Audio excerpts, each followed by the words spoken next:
kadei, kaba, lieh. It is white. Kadei, kaba, lieh. It is white. Kadei, kaba, rong sao. It is red in color. It is red in color. Kane, kadei, rong, jyrngam.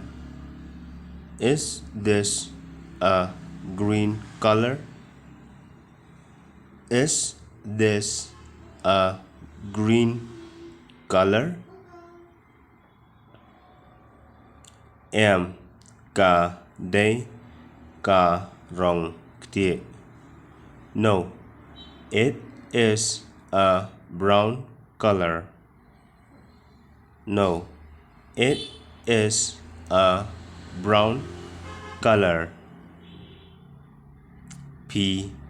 Itynnad rong ayu. Which color do you like? Which color do you like? Nga itynnad iaka rong suiñbneng.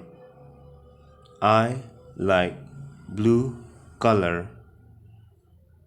Nga itynnad iaka rong suiñbneng. I like blue color.